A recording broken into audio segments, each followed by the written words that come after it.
Recently, DUSK received a free DLC makeover with DUSK HD, updating all the visuals. I was quite fond of it, and if you want to see my video covering it, it's linked down in the description. Now, alongside DUSK HD is another free piece of DLC simply known as the Goodies, which has actually been available for a few years now. But for me, it wasn't until DUSK HD's release that I took the time to go through it. The Goodies is crammed full of, you guessed it, goodies from developer David Szymanski. Hundreds of development photos and raw assets from the game, wallpapers, unused music tracks, and even a few bonus games. The highlight of the Goodies, though, is that it includes 9 early alpha builds of DUSK, ranging from simple test levels to full-on builds of the game. Seeing as DUSK is one of my favorite games, the opportunity to experience its early forms and get a better sense of its development was too good to pass up. So get comfy, because today we're gonna get historical as I take you on a tour of these early alpha builds. Let's begin. First up is the super early build, which is essentially a tech demo. It's set within a dark square open room with some boxes, some light posts, a pillar, and some strange looking meat stick enemies that don't really do anything other than swipe at you if you get too close. The flashlight is present, and you get to try out the first pass at the arsenal, the most fascinating part of this build as much of it is different from what we eventually got. Instead of the sickles, you have a simple hammer for melee. The pistol is a square-looking Makarov featuring an odd crooked fire animation. The hunting rifle looks pretty similar to what we would end up with in the final version, albeit with a dinkier feel to its shooting, as does the super shotgun.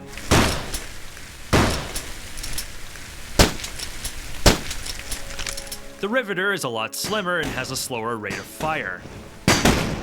And the assault rifle is more modern in look with a similar fire rate to the final version.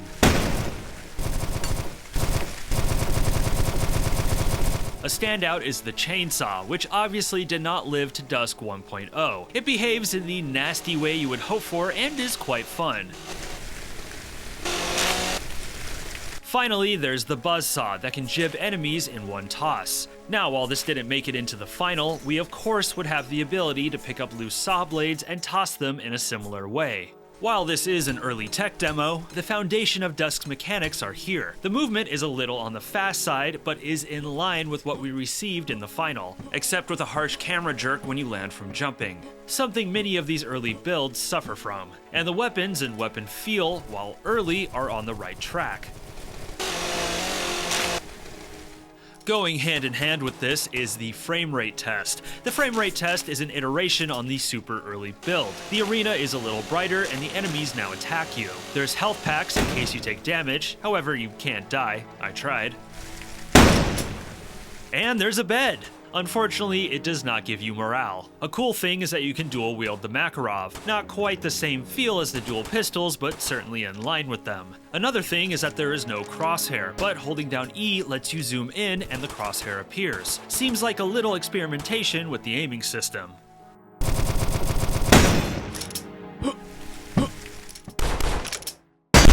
Next, we have the test level. Here we see the bones of DUSK get some real meat, with many of the final game's mechanics here for, well, testing. Jump pads, swimming, doors, keys, chests to open, interactive stuff like sinks, breakable stuff for secrets, breakable glass, many of the final pickups, gold, various forms of health, etc., and plenty of stuff to throw.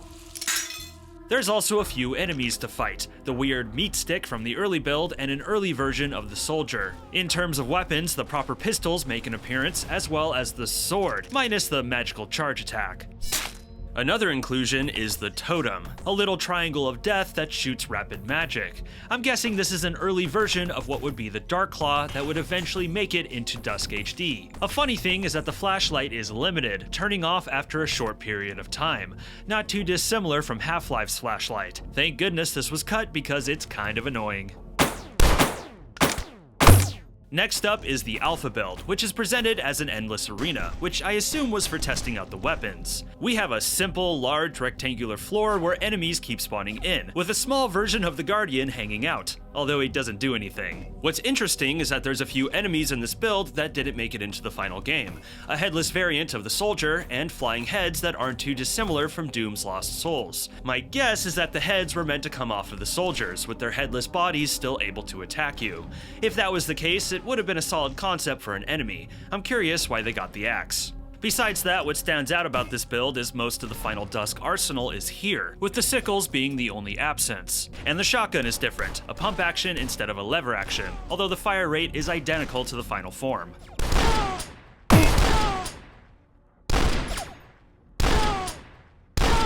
A few things to point out. The crossbow is pretty mid, a lot weaker, and it can't pierce multiple enemies. You can't shoot jump with it yet either. The mortar shoots smaller shells, although feels pretty similar to its ultimate version. And this build includes the Dark Claw, or the Unholy Claw as it's called here. As many of you might know, this was a cut weapon until it was dusted off for DUSK HD. Minus its weapon model, it's pretty much the same as the HD version, with exception being its ammo doesn't draw from your health. Last, if you happen to play this, make sure you don't fall off the stage, because you will fall forever.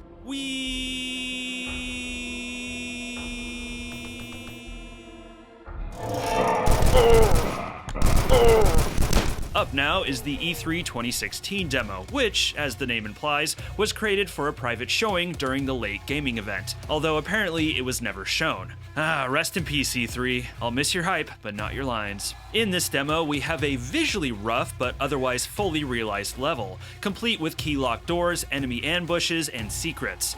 And it features the first appearance of Leatherneck, who, as far as I can tell, remained totally unchanged until the final version. Yes, yes, kill him! Kill him! Oh crap. The level itself is pretty decent. It has some fun arenas to battle in and a vertical construction that has you ascending upwards and then dropping back to the base level after you find a key to progress. What's really awesome is that you can see little bits of level design that would make it into the final version of the game. For instance, this forked hallway is identical to the one at the end of E1M7. While there's clearly a lot of work ahead, you can really see DUSK taking form here.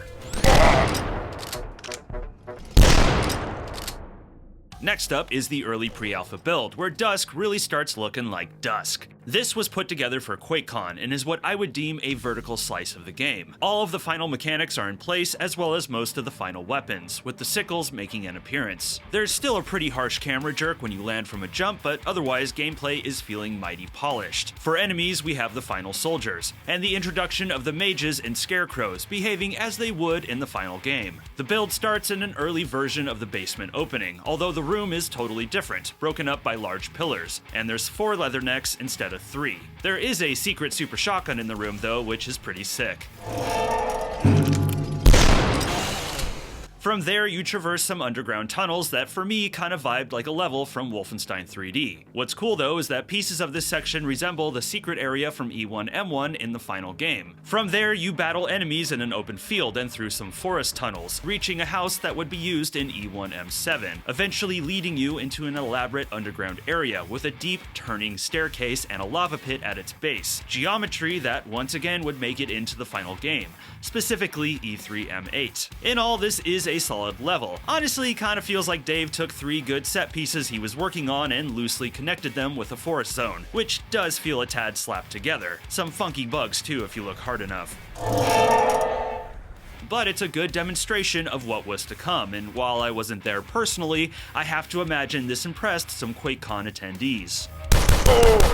Going hand in hand with this is the pre-alpha dev build, which was released to some of the lucky members of the DUSK Discord. This is a polished up version of the Quakecon pre-alpha build, but there are some key differences. The UI is updated, now sporting the DUSK font we all know and love. A few of the enemy placements are changed, and a few rooms, mostly secret ones, have been added. The crossbow is here in all its glory, although it still doesn't have the kickback, so you can't shoot hop with it, along with the mortar. And the build now ends with a boss fight against the Duke brothers, playing out more or less the same as the retail game.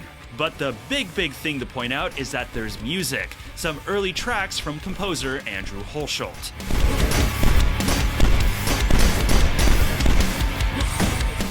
This build is pretty much DUSK. All the ingredients are here. If this was a DUSK cocoon, it's ready to hatch into a DUSK butterfly. Kill him. And here's the butterfly, the crown jewel of the goodies, DUSK Dev Build 7.0, an early version of Episode 1.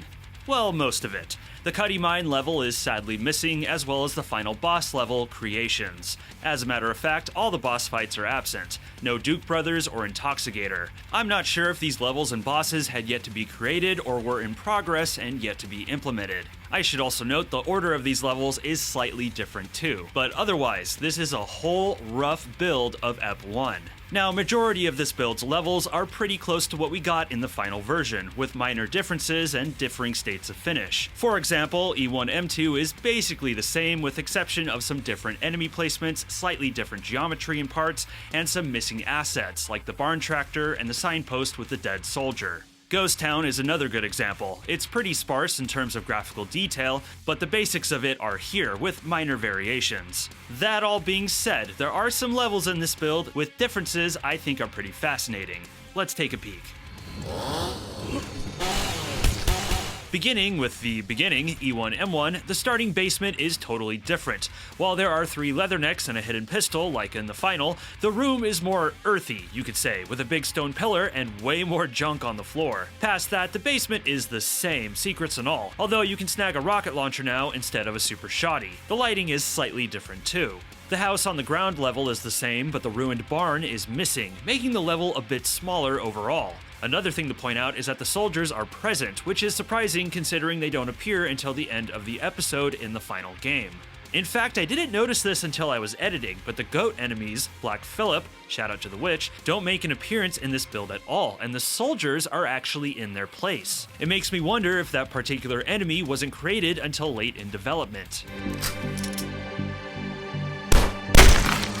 Our next curiosity is E1M3, Old Time Religion, or Hidden Catacombs as it's called here. Right off the bat, the first thing to notice is that the church is missing its round stained glass window. Also, the yellow key that opens it is right in front of you, which kinda defeats the purpose if you ask me. The graveyard though, where you find this key in the final, however, is missing.